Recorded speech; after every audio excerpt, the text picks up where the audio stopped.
Дала буйлап кылганнар йөгерә. Кылганнар йөгерә.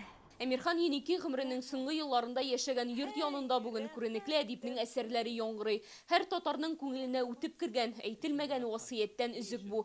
Язучының 115 еллыгы уңаеннан КФУ студентлары Әмирхан Еникинең иҗаты һәм тормыш юлы турында сүз алса, туганнары истәлекләрен яңарта. Сугышта булып, сугышка хәтле төрле яшь вакытта булган бик авыр еллар, авыр көннәр, шуларны бөтенесен ул үткәреп, соңгы китабында да яза. Мемориаль токтасына чәчәк салдылар, иҗаты мәңгелек булуын исбатлыйлар. Укырга рәхәт, укырга кызык итеп яза.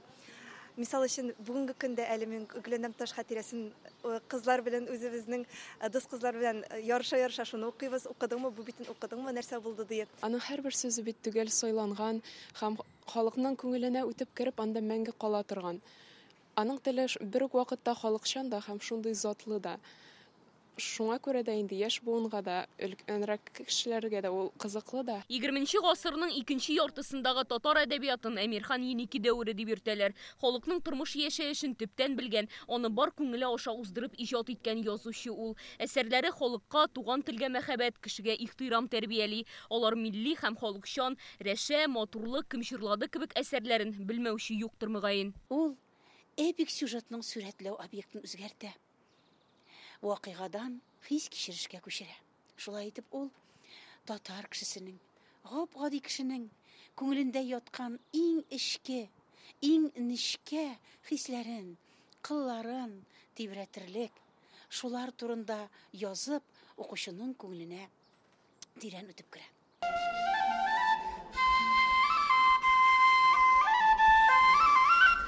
Уен кораллары арасында ул аеруча үз иткән Курай яңгырый. Әдип аңа әсәр дә багышлый. 1960 елларда укучылары да шигүле тышлыкта Курай бүләк иткән. Әлеге кыйммәтле ядкәр бүген Максим Горький һәм Федор Шаляпин музеенда халык хузурына тәкъдим ителде.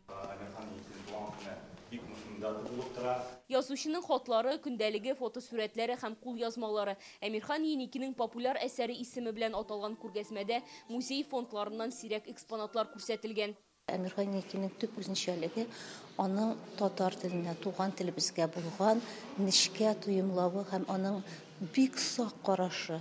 Быел Әмирхан Еники яшәгән йорт янындагы скверга аның исеме бирелде. Хәзер монда һәйкәлдә урнаштырырга ниятлиләр. Әсәрләре нигезендә 823 километр дигән фильм төшерелде. Әдипнең исемен мәңгеләштерү буенча республикада эш дәвам итәчәк. Алия Сабирова, Андрей Ключников, Яңа Гасыр каналы.